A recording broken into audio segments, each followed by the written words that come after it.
bonjour. Après la présentation de la prospective alimentaire, nous allons aborder la prospective cosmétique, le bio à horizon 2025. Donc, Lauriane Lubert et moi-même, Caroline Girard, chargée de projet au Cluster Bio, nous allons vous présenter les évolutions des différents scénarios initiaux de 2014 sur le secteur des cosmétiques bio. Donc, on va d'ailleurs commencer avec un retour en arrière. Je clique. Voilà. Donc oui, avec ce fameux retour en arrière, avec le travail initié en 2013 par le Cluster Bio, ce travail autour de la prospective, où il y a eu 40 experts réunis autour de la bio, mais pas que. Donc ils ont fait ce travail très exigeant de la prospective pour délivrer en 2014 au Bio Days la première présentation de ces scénarios. Il y a eu ensuite un premier suivi de ces scénarios avec le groupe d'experts, et ensuite en 2018, puis aujourd'hui en 2021, des suivis de ces scénarios par l'équipe du Cluster Bio sur la base d'une veille documentaire. Donc, avant de rentrer dans le vif du sujet, c'était important pour nous de prendre de la hauteur en abordant les facteurs macro-environnementaux, parce qu'ils ont forcément un impact sur le secteur qui nous intéresse. Donc, je laisse la parole à Lauriane. Merci Caroline, bonjour à toutes et à tous. Alors le premier facteur macro-environnemental, on va parler de la politique. Côté politique, on est dans un paysage qui se verdit par intégration plus ou moins rapide de l'écologie et de la prise de conscience environnementale. Et cette partie politique, c'est un ancrage de l'écologie dans notre société qui se traduit par la loi climat et résilience, par le fait que dans le plan de relance, en ce moment, il y a 30 milliards consacrés à la transition écologique. On va également parler de mars 2020 avec la vague verte au moment des municipales, ou encore le fait que plus ça va et plus dans nos programmes politiques nationaux, l'écologie rentre dans les sujets. Et côté européen, on a le fameux Green Deal européen qui a pour ambition d'arriver à une émission carbone neutre à horizon 2050.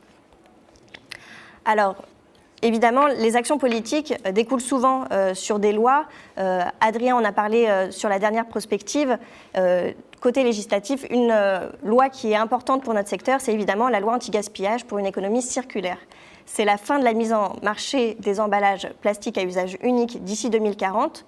Et puis côté responsabilité sociétale des entreprises, RSE, on a le gouvernement qui a lancé la plateforme Impact suite à un vote de la Commission européenne en avril dernier, qui va amener de 11 000 à 50 000 entreprises, celles qui vont devoir faire un reporting extra-financier, donc devoir rendre des comptes sur les mesures environnementales qui ont été prises, sur la gouvernance, mais également sur tout ce qui est pratique en matière sociale.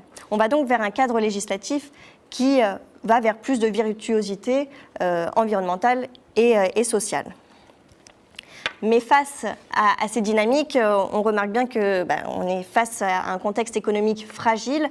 Les dernières prévisions de la Banque de France montrent un retour à la croissance d'ici 2022, sachant qu'en 2019, on était déjà sur une année avec une perte de croissance due à la crise des Gilets jaunes qui paraît déjà très lointaine.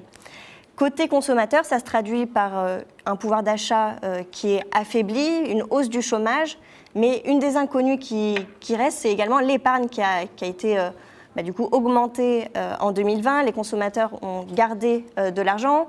Qu'est-ce qu'ils vont faire de cet argent ? Est-ce qu'ils vont garder cette épargne immobilisée, ou est-ce qu'ils vont plutôt aller renouer avec la consommation ?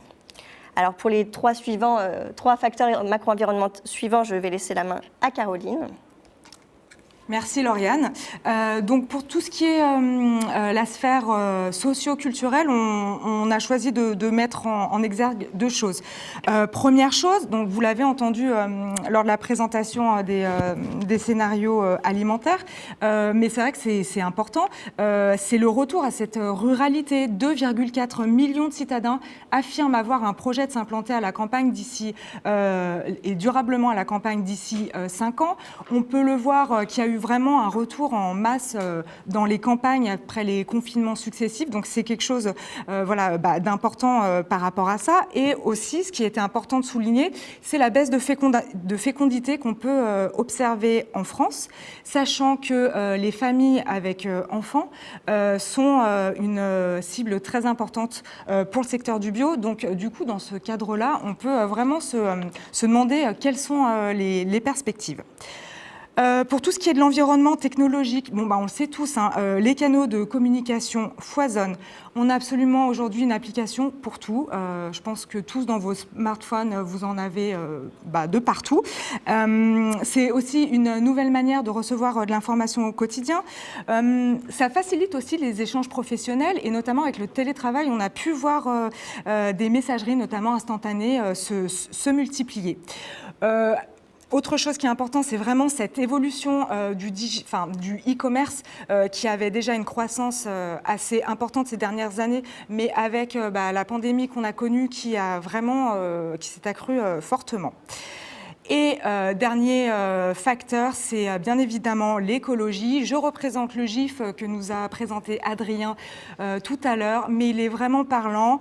Vous voyez cette fonte des glaciers ultra rapide, en face ce surfeur qui surfe dans les eaux turquoises remplies de déchets. Face à cela, une génération de jeunes qui se mobilisent pour le climat, avec en tête d'affiche Greta Thunberg. On voulait très rapidement vous donner quelques données chiffrées sur le secteur. Donc tout d'abord la cosmétique générale.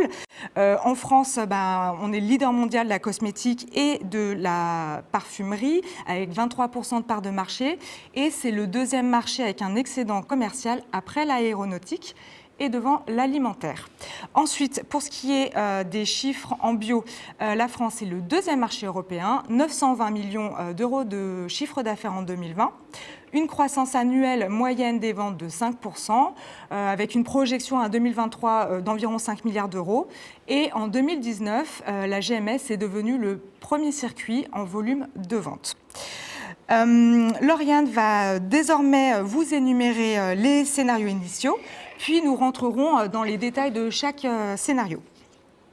Merci Caroline. Alors du coup, même exercice que pour la prospective alimentaire, on va vous retracer ces 4 scénarios et puis vous expliquer ensuite où on se situe à date sur cette projection à 2025. Donc le premier scénario, c'est le scénario tendanciel, c'est le scénario qui, s'il n'y a pas d'élément de rupture d'ici 2025, c'est celui qui se réalisera. On est donc sur un bio émergent, le bio est en extension sous contrainte d'identité et de distribution adaptée. On a ensuite le scénario 2, le bio libéral, où les cosmétiques bio sont à la conquête des marchés, mais avec une tension sur le pouvoir d'achat. Le scénario 3, le bio référent, les cosmétiques bio sont boostés par les crises sanitaires et la prise de conscience environnementale. Et le scénario 4, le bio suspect, où il y a une crise de confiance sur la cosmétique bio. On va vous présenter donc tous ces scénarios. On va vous dire à date où on en est dans la réalisation plausible de ces scénarios. Et comme pour l'alimentaire, on va vous laisser à chaque scénario la possibilité de voter fort de ce qu'on vous aura apporté, mais surtout de votre expérience sur, à votre avis, entre 1 et 5, quelle est la note que vous metteriez sur chaque scénario. On vous laissera donc on partagera en fait ensemble les résultats à la fin de cet échange et de cette présentation. Donc, commençons maintenant sur le scénario 1. Le scénario, c'est le bio émergent, le bio en extension sous contrainte d'identité et de distribution adaptée et en compétition économique et réglementaire avec le conventionnel. Alors, il faut se projeter en 2025. On est avec une multitude de cahiers des charges et de labels privés, parfois peu exigeants. On a une montée du conventionnel naturel et clean label, une difficulté à s'inscrire dans les réseaux de distribution traditionnels et une offre bio à plusieurs vitesses, marque de distributeur, importation et low cost. Donc voyons voir où on en est. Donc le scénario 1, en effet, on voit qu'il y a une vraie confusion dans la tête des consommateurs avec le fait aussi qu'il n'y a pas de règlement cosmétique bio, mais une multitude de chartes et de labels privés bio sur également le naturel, le clean label, le bien-être animal, qui va créer évidemment de la confusion. Et dans cette jungle des labels, finalement, une étude a montré que seulement 43% des consommatrices connaissent les mentions donc bio, naturel, vegan, clean beauty, mais ne savent pas les différencier. Et parmi ces 43%, 57 se disent expertes et savent expliquer les différences. C'est assez peu, et on voit qu'en effet, il y a de plus en plus de choix de labels. Alors, entre le bio et le naturel, une étude de Harris Interactive a montré qu'on perçoit de moins en moins les différences et que la compréhension est de plus en plus difficile. Et vous verrez donc, à droite de cette slide les marques naturelles, un sondage de notoriété, une étude de notoriété sur les marques naturelles les plus connues des Français. Et on voit en effet qu'on trouve à la fois du bio et du naturel dans ces propositions exprimées par les consommateurs. Et cette confusion, elle a été évidemment entretenue en partie par la publication de la deuxième partie de la norme 16128 en 2018, qui avait pour vocation de définir ce qu'est un ingrédient cosmétique bio, naturel, et également les critères pour pouvoir en juger. Et pour la cosmétique bio, ça a été une porte ouverte, un peu plus ouverte, vers du coup, plus de confusion et de communication confusante pour le consommateur. Notamment, si on prend l'exemple seulement de Nature et Moi, donc le produit que vous voyez à gauche, qui, complètement dans son droit, parce que la réglementation, la norme est faite comme ça, peut communiquer sur 96% d'ingrédients d'origine naturelle, avec des acrylates d'écrose-polymère, avec également des ingrédients finalement chimiques dedans, et un extrait de miel bio, donc pas du bio, pas du miel bio, mais un extrait de miel bio mis à moins de 1%, mais qui permet et qui est mis en valeur sur le packaging, qui crée une confusion quand on va acheter son produit, on voit bio, du coup, et il faut bien se référer finalement au label. Et c'est une confusion qui est également entretenue par les marques et la presse. Ça a été le cas notamment avec la marque Respire, qu'on a tous entendu parler, qui est très médiatisée, notamment les dernières années, qui communiquait à l'époque sur du certifiable, qui n'était pas certifié, mais qui avait les conditions requises pour l'être, qui finalement a, depuis l'année dernière ou début d'année, fait certifier ses produits. Mais c'est des choses qui pouvaient, justement, des discours qu'on voit de plus en plus, enfin en tout cas qu'on voit, et qui peuvent créer de la confusion. Et ensuite, on a cet article de Forbes qui titre « Les nouvelles marques de cosmétiques bio les plus influentes ». Et le visuel, c'est une marque qui est naturelle mais qui n'est pas bio, c'est Nuxe, qui a une gamme naturelle, mais on voit que dans ce visuel, on est même côté presse sur de l'hésitation. Et sur la partie de droite de la slide, c'est plutôt des marques qui vont aller revendiquer un cahier des charges au-delà des labels existants et qui du coup ne vont pas être labellisées parce qu'elles se considèrent au-dessus, qui crée également évidemment une confusion. Et là, on arrive avec des marques qui on ne sait plus, le consommateur ne sait plus quoi dire entre conventionnel, naturel, bio et bio-certifié. Alors, on a parlé en effet de tout ce qui est contrainte d'identité pour la cosmétique bio, mais en ce qui concerne son implantation dans les circuits traditionnels, ça faisait partie en effet des éléments de ce scénario. On voit que finalement, il n'y a pas de problématique de développement de la cosmétique bio. On a des belles progressions à la fois dans les magasins bio, en partie, alors, un peu moins évidemment en 2020, puisqu'on sait tous que le gel hydroalcoolique a eu un petit peu plus de succès, que le maquillage n'a pas été forcément les produits les plus achetés. Mais on est sur une tendance globale qui est assez positive, à la fois donc magasin bio, pharmacie, parapharmacie et grande surface. Et en effet, la GMS, donc la grande distribution, a été envahie par la cosmétique bio dès 2018 avec l'arrivée de grands groupes nationaux comme L'Oréal avec Garnier Bio, La Provençale avec Henkel et d'autres grands groupes qui ont pris part dans ce circuit de distribution traditionnel.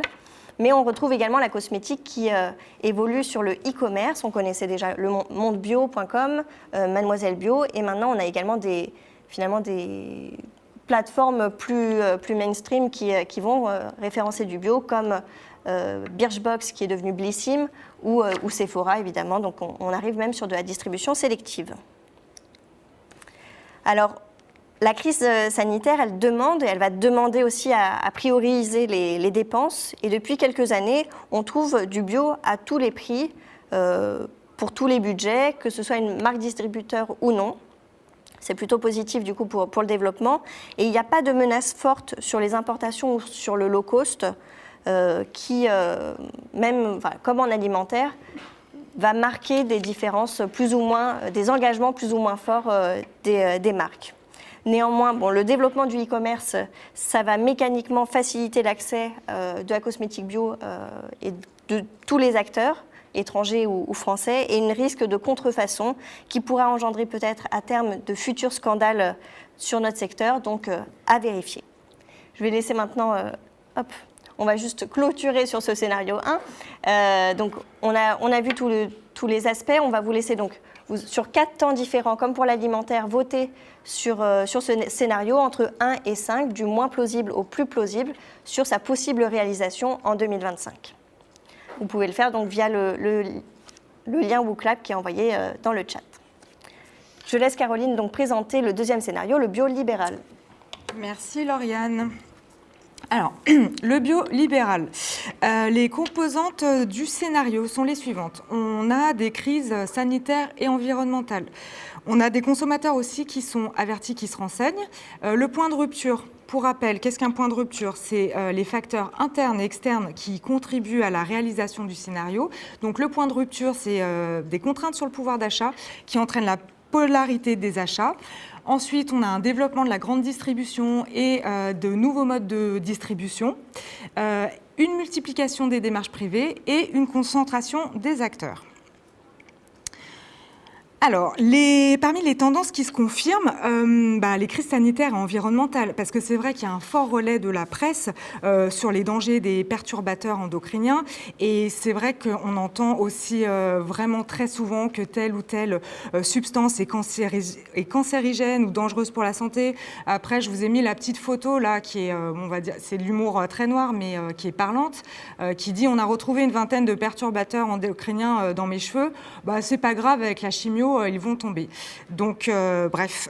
La principale motivation des femmes qui consomment des produits bio ou naturels, avant tout, c'est pour prendre soin de son corps. Donc, la santé, c'est vraiment le levier principal. Ensuite, qu'est-ce qui se confirme aussi? C'est que le consommateur, il est averti, il se renseigne avant d'acheter. En 2019, il y avait 55% des foyers français qui avaient une application alimentaire ou cosmétique. Donc, on a vu vraiment un foisonnement des applis scan, donc pour citer Yuka, Inky Beauty, etc. Ensuite, au niveau du développement des modes de consommation, donc on en a parlé, c'est vrai qu'avec l'explosion du digital, évidemment, il y a eu pas mal d'offres en e-commerce en face. Donc, Lauriane en a cité à l'instant, quelques plateformes. Il y a aussi au niveau des points de vente physiques où il y a eu l'étoffement des gammes dans les réseaux sélectifs, parfumerie ou pharmacie. Et il y a aussi certains concepts comme la boutique Noya, qui a une boutique institut à Tours et qui avait proposé la possibilité d'un visio-shop lors des confinements avec l'aide d'un conseiller. Ensuite, la multiplication et diversification des démarches privées. Alors oui, évidemment. Pourquoi? Parce que c'est une réponse à une attente claire des consommateurs. Je vous ai mis là le graphique de VisiBrain. Donc en fait, c'est une plateforme de veille sur les réseaux sociaux et les consommateurs se tournent vers des produits de beauté qui sont propres avec des ingrédients non nocifs. Et vous voyez que le clean est à 57% versus 13% de bio dans les mentions recueillies. Donc ça, c'était pour ce qui se confirmait. Maintenant, ce qui ne se confirme pas, c'est une contrainte sur les revenus qui finalement n'a pas eu d'impact sur la consommation.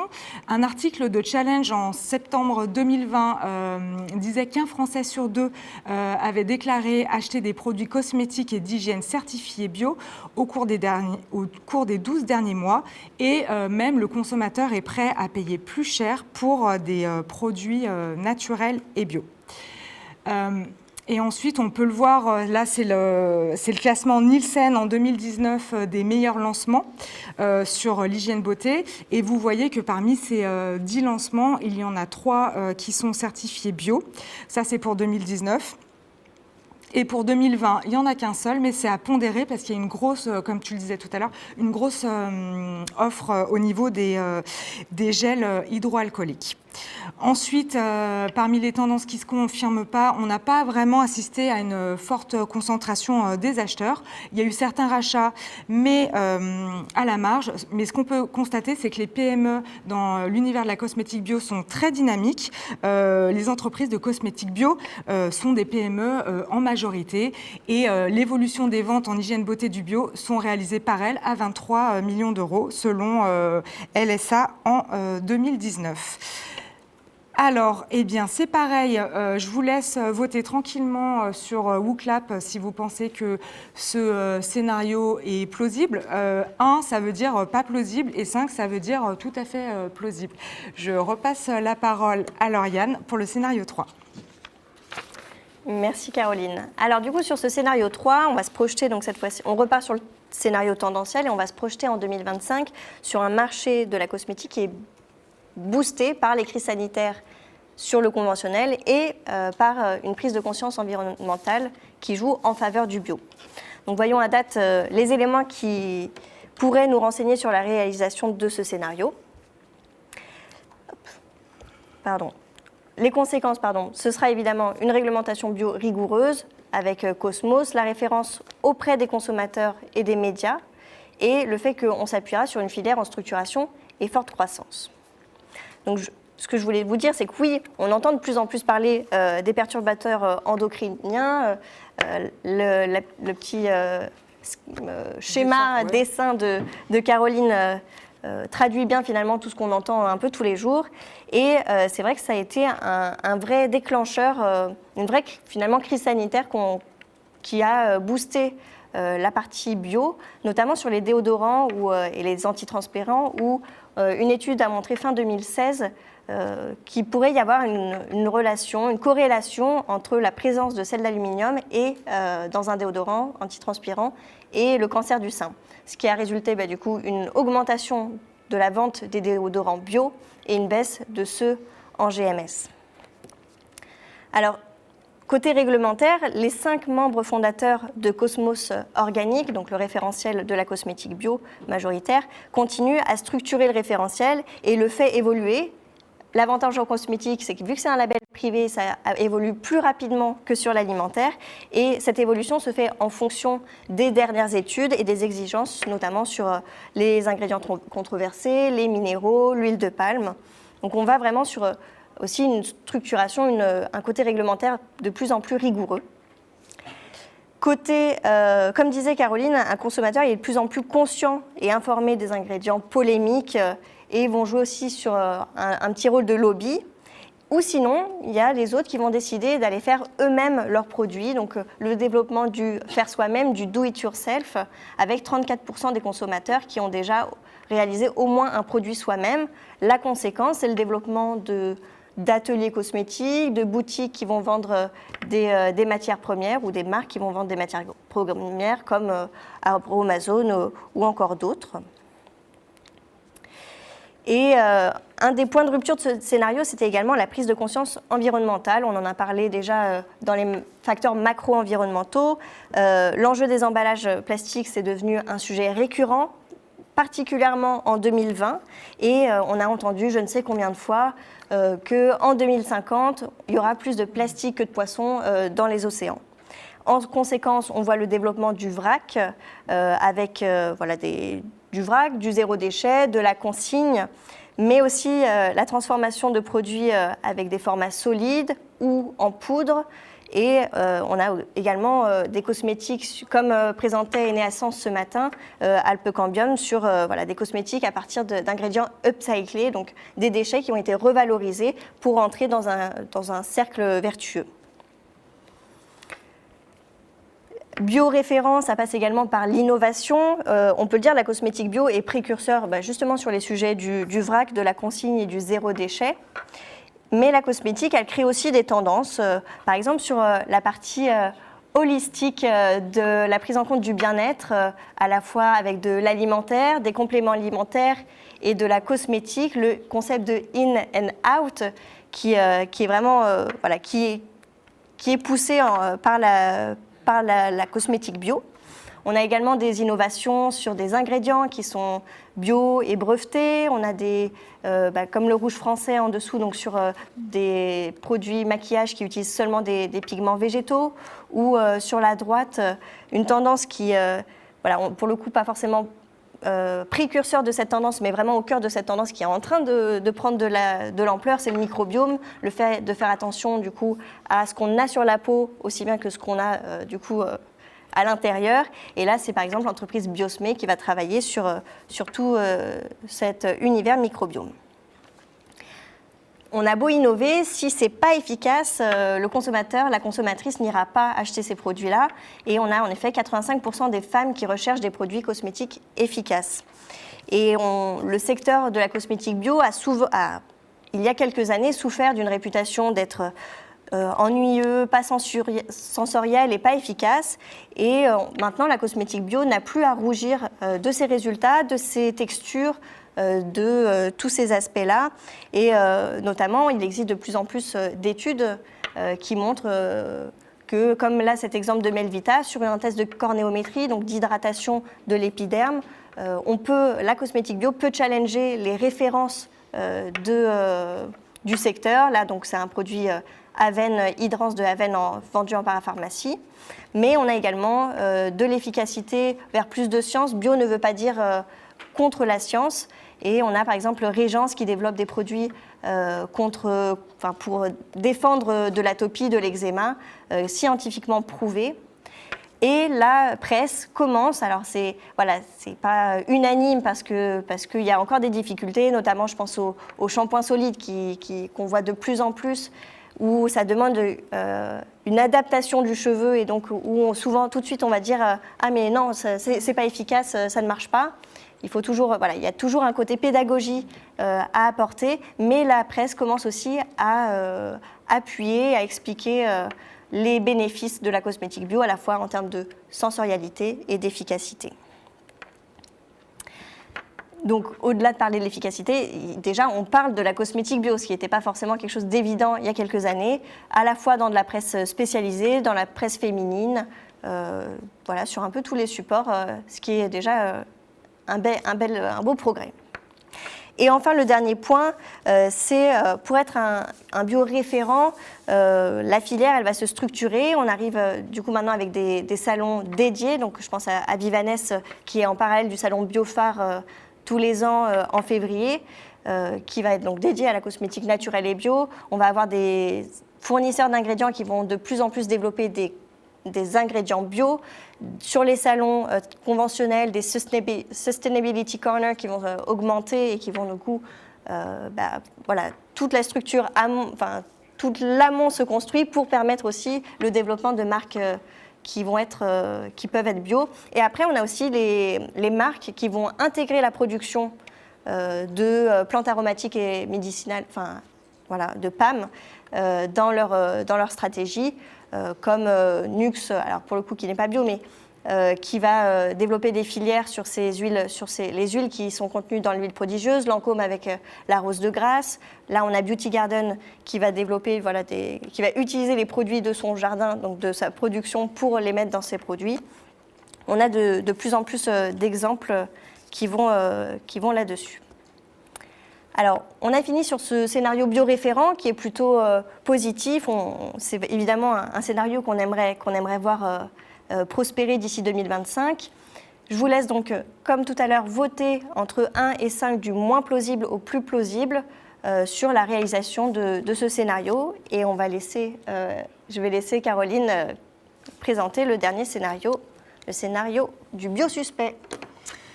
Merci Lauriane. Eh bien oui, le dernier scénario, le biosuspect, alors évidemment lui, on ne veut pas le voir se réaliser du tout, mais il fait quand même partie des scénarios initiaux, donc je vais vous le présenter. Donc les composantes, c'était des crises sanitaires sur les cosmétiques bio qui sont relayées fortement par les médias, donc le point de rupture. Face à cela, une crise financière et une baisse des aides publiques, un secteur vulnérable et désorganisé, une réglementation, pas de réglementation bio forte et en parallèle de cela, un progrès du conventionnel via la RSE notamment et enfin les grandes marques qui se désengagent. Alors pour commencer, ce qui ne se confirme pas, c'est qu'il n'y a pas de crise sanitaire sur les cosmétiques bio. C'est vrai que chaque été, on entend parler des risques sur les crèmes solaires. Il y a des alertes récurrentes, mais il n'y a pas de crise de confiance. Du coup, les chiffres sont sans équivoque. En hygiène beauté conventionnelle, le rayon est en baisse, alors que l'hygiène beauté bio, il est à plus 39% en valeur et plus quasiment 36% en volume. Donc, il n'y a pas eu de crise financière forte à date, pas de déclin des aides publiques. L'ensemble de la filière cosmétique montre une vraie volonté d'aborder la transition écologique. Les entreprises du conventionnel se positionnent sur ces thématiques et ça se démocratise de plus en plus, avec notamment les états généraux de la filière parfumerie cosmétique qui a eu lieu en 2020. Il y a eu 30 mesures pour la relance, dont 9 qui étaient autour de l'environnement, la transition écologique, l'éco-conception, l'impact environnemental et la biodiversité. Je vous cite notamment la mesure 15, c'était décarboner l'industrie pour accélérer la transition écologique. Donc c'est vrai qu'au niveau des aides publiques, la cosmétique bio, il n'y a pas de commune mesure avec les transformateurs en alimentaire, mais il y a quand même des aides de l'État non spécifiques au bio, notamment sur la filière des PAM. Et on peut voir aussi la présence de politique sur des événements du secteur, notamment la présence de Brune Poisson et Mathieu L'Orphelin à l'Assemblée générale de Cosmébio en 2020. En tendance qui ne se confirme pas non plus, c'est un secteur qui n'est ni vulnérable ni désorganisé, notamment avec le référentiel Cosmos. Les 5 membres fondateurs sont toujours impliqués au niveau du conseil d'administration pour continuer à faire évoluer ce référentiel. Il y a aussi le label Cosmébio, qui est un label de confiance, qui est reconnu par les Français, et toujours Cosmébio qui anticipe les scandales et qui ont des bonnes pratiques de gestion de crise, avec notamment ce communiqué de presse sur les solaires et les crèmes anti-âge. Alors, en tendance qui se confirme, c'est la RSE au profit des cosmétiques conventionnels. On peut citer le cas de Yves Rocher, qui est le premier groupe international à adopter le statut d'entreprise à mission. Leur engagement, c'est reconnecter les gens à la nature. Lauriane en parlait tout à l'heure, c'est vrai que ça peut aussi induire plus de confusion chez le consommateur. Au niveau de la RSE au profit des conventionnels, on peut notamment citer la marque Lush. Donc c'est une marque internationale. Les fondateurs, en fait, c'est vraiment des fervents militants de la cause animale. Ils ne font aucun test sur les animaux. La politique de la marque, elle est très stricte. Aucun fournisseur, en fait, ne peut le faire. Ils doivent tous signer un document affirmant qu'ils adhèrent à cette politique. On le sait qu'en Europe, c'est interdit depuis 2013, mais eux, ayant un rayonnement international, montrent vraiment leur engagement vis-à-vis de cela. Ensuite, on peut le constater, on l'a tous constaté dans les rayons, les grandes marques ne se désengagent pas du tout du bio, bien au contraire. Il y a un large choix désormais de produits que l'on a tous vus, du déodorant au dentifrice, au shampoing solide, à la crème anti-âge, etc., etc. Il y a vraiment un large choix de produits de grandes marques, notamment, comme vous pouvez le voir à l'écran. Et enfin, tous les distributeurs proposent des MDD en bio. Donc voici pour ce dernier scénario, le biosuspect. Je vous laisse également voter pour ce scénario. Et puis maintenant, on va passer aux questions. Alors, on vous laisse en effet poser vos questions dans le chat. On va prendre la première question. Alors, la question vient de disparaître, mais je l'avais en tête. C'est côté vision des professionnels du corps médical pour sensibiliser, prouver l'efficacité des produits bio. Donc, la personne sur le chat expliquait que c'était un cas concret auprès d'une dermato qui dénigrait les produits bio et encensait les gros labels labo conventionnels.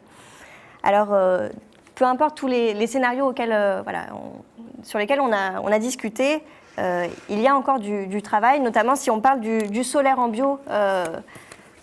Caroline expliquait que Cosmébio avait fait un communiqué de presse sur sur l'efficacité des cosmétiques bio et des solaires bio. C'est quelque chose qu'il faut faire chaque année parce que finalement, la cosmétique bio n'utilise pas de filtres chimiques parce que ce ne seront que des filtres minéraux, que ces filtres minéraux, on ne les teste pas de la même façon que les filtres chimiques. Or, du coup, forcément, si la cosmétique conventionnelle, si on utilise les mêmes tests sur filtres chimiques, sur les minéraux, on n'a pas les mêmes résultats, ce qui arrive souvent sur UFC Que Choisir ou d'autres médias, d'avoir des résultats qui sont mauvais pour la cosmétique bio. Ça demande du coup beaucoup de pédagogie que fait Cosme Bio, que font les autres acteurs de la filière pour expliquer qu'on ne teste pas les choses de la même façon. Et donc, que ce soit pour des professionnels global, sur un peu tous les sujets, sur la cosmétique bio, il faut, ou comme le bio, l'alimentaire bio, il faut plus de pédagogie parce qu'il y a des choses à expliquer, parce qu'on ne fait pas comme les autres, parce que c'est des savoir-faire, on est sur des matières naturelles. Et après, l'autre élément que je m'étais noté aussi, c'était le faire savoir, le fait qu'il y a beaucoup plus... Voilà, il y a par exemple, si on voit le test Melvita par rapport à Avène, à Hydrance d'Avène, sur de la cosmétique naturelle, au lieu d'être sur des alcanes, sur des matières inertes, on va utiliser des matières d'origine naturelle, des huiles végétales, des beurres végétaux qui vont avoir une biodisponibilité ou en tout cas une affinité avec la peau qui va être plus élevée. Et ça, du coup, ça demande à l'expliquer. L'autre point, je te laisserai rebondir, Caroline. Je t'en prie, t'expliques très bien. C'est aussi que sur la cosmétique bio, on a beaucoup de petites entreprises. Et du coup, c'est ce que je voulais dire aussi par le faire savoir. Il faut des moyens pour prouver en cosmétique l'efficacité des produits. On est sur des tests qui vont valoir rapidement quelques milliers d'euros ou dizaines de milliers d'euros. Et donc, pour des petites entreprises, c'est compliqué de pouvoir valoriser ces choses-là. Et donc, du coup, finalement, les dermatos, les prescripteurs vont avoir du mal à avoir les éléments. Et c'est ce qu'on voit en effet sur cette question. Du coup, tu y as répondu, donc c'est rien parfait. De plus. Voilà, parfait. Alors, peut-être qu'on a le résultat des votes, je ne sais pas. Alors, on va laisser voir si les résultats apparaissent. Du coup, j'ai l'impression qu'on est quand même plus positif que sur la partie alimentaire. Donc, pour l'instant, dans ce qui ressort, on est plus fort sur le bio référent, donc le bio boosté par la prise de conscience environnementale et du coup les crises sanitaires sur le conventionnel. Réaction, Caroline. Réaction, je suis ravie, ma chère Lauriane, parce que c'est vrai que comme on l'a présenté, on a beaucoup de relais sur des perturbateurs, des choses qui peuvent vraiment endommager notre santé. Et je suis ravie de ce vote qui confirme aussi notre sentiment. Et c'est pour ça qu'on est là aujourd'hui, pour que ça aille toujours plus loin sur le secteur bio en général. Alors moi, je rajouterais quand même un élément, parce que je ne veux pas être défaitiste, mais ce qu'on voit sur la partie cosmétique, c'est quand même que c'est un milieu qui est moins...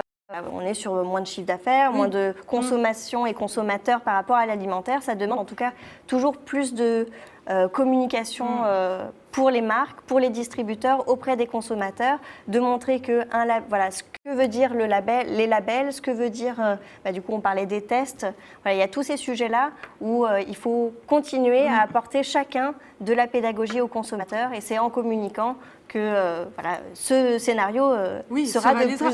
Mais c'est ce que tu disais aussi sur les shampoings. Effectivement, pour avoir testé moi-même, faut vraiment être accompagné pour se dire que c'est pas comme un shampoing plein de produits chimiques. Effectivement, c'est pas la même utilisation. Alors, est-ce qu'on a d'autres questions? Le vrac en cosmétique, une tendance forte. Vas-y Lauriane, tu m'as l'air bien partie. Le vrac en cosmétique, donc du coup, est-ce que c'est une tendance forte? On voit de plus en plus... alors, sur la cosmétique, on est plus sur du zéro déchet que du vrac, ou sur de plus en plus de formats solides. On voit je parlais tout à l'heure du do-it-yourself ou des boutiques où on peut retrouver... on a à Paris... The Naked Shop, on a des magasins qui proposent que de la cosmétique que de la cosmétique en vrac.